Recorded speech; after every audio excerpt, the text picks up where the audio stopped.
بسم اللہ الرحمن الرحیم۔ السلام علیکم۔ آپ سلمان سپیکس دیکھ رہے ہیں۔ نئی ویڈیو میں آپ کو خوش آمدید کہتے ہیں۔ صلح حدیبیہ کے بعد رسول اللہ صلی اللہ علیہ وآلہ وسلم نے دعوت و تبلیغ کا دائرہ عرب کے دور دراز علاقوں اور دیگر ممالک تک بڑھانے کا فیصلہ کیا۔ چنانچہ رسول اکرم صلی اللہ علیہ وآلہ وسلم نے کئی صحابہ اکرام کو اسلام کے دعوت نامے دے کر غیر مسلم عرب رئیسوں اور پڑوسی بادشاہوں کی طرف روانہ فرمایا۔ اسی سلسلے میں ایک خط حضرت حارث بن عمیر ازدی رضی اللہ تعالیٰ عنہ کے ہاتھ بصرہ کے عیسائی حاکم کی طرف بھجوایا گیا۔ جب حارث بن عمیر بلقا کے علاقے موتا کو پہنچے تو وہاں کے حاکم عیسائی نے آپ رضی اللہ تعالیٰ عنہ کو گرفتار کر لیا اور سفارتی آداب و اخلاقیات کی دھجیاں اڑاتے ہوئے حضرت حارث رضی اللہ تعالیٰ عنہ کو بے دردی سے شہید کر ڈالا۔ جب حضرت حارث بن عمیر کی شہادت کی خبر آپ صلی اللہ علیہ وآلہ وسلم کو پہنچی تو آپ صلی اللہ علیہ وآلہ وسلم بے حد دکھی ہوئے۔ آپ صلی اللہ علیہ وآلہ وسلم نے حضرت زید بن حارث کو 3000 مجاہدین کے ساتھ حضرت حارث رضی اللہ تعالیٰ عنہ کے خون کا حساب لینے کے لیے موتا کی طرف روانہ فرمایا۔ یہ 8 ہجری کا واقعہ ہے۔ لشکر روانہ فرماتے ہوئے آپ صلی اللہ علیہ وآلہ وسلم نے ہدایت فرمائی کہ اگر دشمن سے لڑتے ہوئے زید رضی اللہ تعالیٰ عنہ شہید ہو جائیں تو لشکر اسلام حضرت جعفر بن ابی طالب رضی اللہ تعالیٰ عنہ کی قیادت میں لڑے۔ اگر حضرت جعفر رضی اللہ تعالیٰ عنہ بھی راہ اللہ میں جہاد کرتے ہوئے جام شہادت نوش کر لیں تو اسلامی فوج کی قیادت حضرت عبداللہ بن رواحہ رضی اللہ تعالیٰ عنہ سنبھال لیں۔ اگر وہ بھی خالق حقیقی سے جا ملیں تو مسلمان جسے چاہیں سالار لشکر چن لیں۔ شرجیل بن عمر غسائی جو کہ عیسائی حکمران تھا، اس کو جب اسلامی فوج روانہ ہونے کی اطلاع ملی تو اس نے زور و شور سے جنگی تیاریاں شروع کر دیں۔ ساتھ ہی روم کے بادشاہ سے مدد طلب کی جو اتفاق سے ایک بڑے لشکر کے ساتھ اسی علاقے میں موجود تھا۔ شہنشاہ روم نے 1,00,000 فوجی شرجیل کی مدد کو بھیج دیے۔ اسلامی لشکر جب موتا کے قریب پہنچا تو اسے دشمن کی اتنی بڑی تعداد اور وسیع پیمانے پر جنگی تیاریوں کے بارے میں پتہ چلا۔ صورتحال کی سنگینی کو دیکھتے ہوئے بعض صحابہ اکرام نے مشورہ دیا کہ نبی کریم صلی اللہ علیہ وآلہ وسلم کو حالات سے آگاہ کر کے مدینہ امداد کی درخواست کی جائے۔ اس موقع پر حضرت عبداللہ بن رواحہ رضی اللہ تعالیٰ عنہ نے مسلمانوں کو مخاطب کر کے کہا، اے لوگو، ہمیں دشمن کی تعداد کی کیا پرواہ، ہماری تو دلی خواہش ہے کہ اللہ کے دین کی خاطر اپنی جانیں قربان کر دیں اور اس شہادت کا درجہ پائیں۔ ہمارا بھروسہ تو اللہ پر ہے، اٹھو اللہ کا نام لو اور 2 کامیابیوں فتح یا شہادت میں سے ایک حاصل کر لو۔ حضرت عبداللہ بن رواحہ کی تقریر سن کر مجاہدین دشمن پر ٹوٹ پڑے۔ آسمان حیران تھا اور دنیا کی عسکری تاریخ پریشان تھی کہ ایک طرف 3000 مسلمان تھے، دوسری طرف بہترین جنگی ساز و سامان سے لیس 1,00,000 سے اوپر رومی اور عرب عیسائی فوجیوں کا جم غفیر تھا۔ مجاہدین کافروں کے لشکر پر اس شدت اور بہادری سے جھپٹے کہ دشمن کی صفیں الٹ کر رکھ دیں۔ سالار لشکر حضرت زید رضی اللہ تعالیٰ عنہ بن حارث دشمنوں کو ختم کرتے ہوئے ان کی صفوں میں دور تک چلے گئے۔ آخر بے شمار کافر سپاہیوں نے انہیں گھیر لیا، لیکن اللہ کے اس سپاہی نے جام شہادت نوش کرنے سے پہلے دشمن کی لاشوں کے ڈھیر لگا دیے۔ اسلامی فوج کی قیادت حضرت جعفر بن ابی طالب نے سنبھال لی۔ آپ رضی اللہ تعالیٰ عنہ نے ایک ہی حملے میں سینکڑوں دشمنوں کو ہلاک کر دیا، مگر مشکل یہ تھی کہ کفار کی تعداد بہت زیادہ تھی۔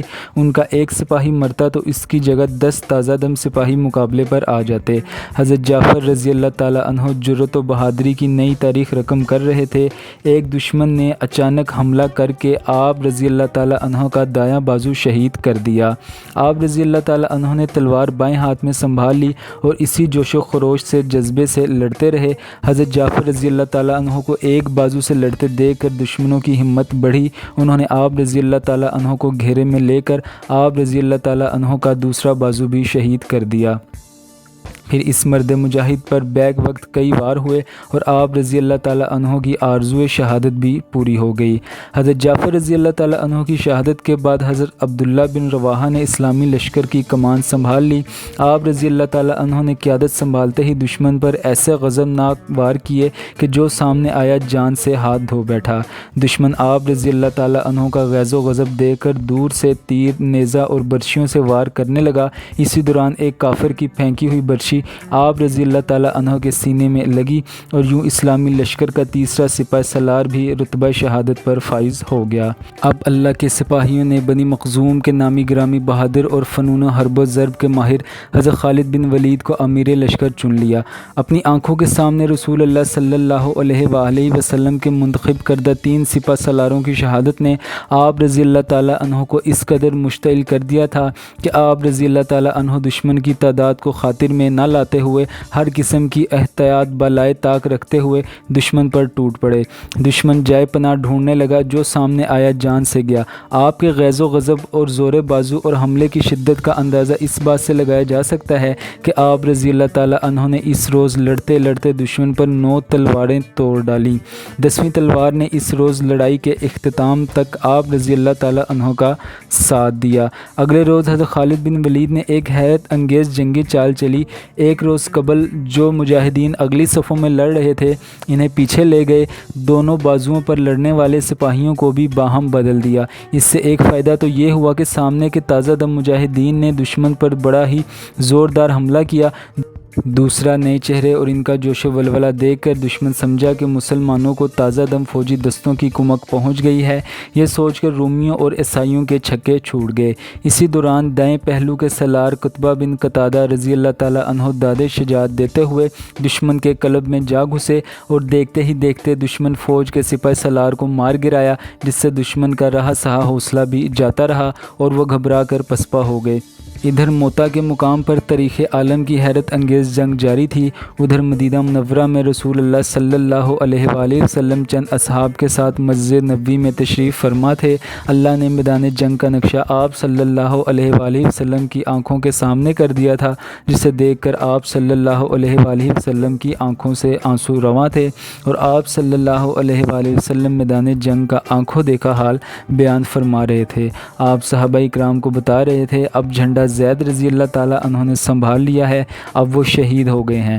اب جھنڈا جعفر رضی اللہ تعالیٰ عنہ نے اٹھا لیا ہے، وہ بھی اللہ کو پیارے ہو گئے ہیں۔ اب جھنڈا عبداللہ بن رواحہ نے تھاما ہے اور انہوں نے بھی اللہ کی راہ میں جام شہادت نوش کر لیا ہے۔ آپ صلی اللہ علیہ وآلہ وسلم ایک لمحہ کو رکے اور فرمایا، اب جھنڈا اٹھایا اللہ کی تلواروں میں سے ایک تلوار نے، اور اس کو فتح حاصل ہوئی۔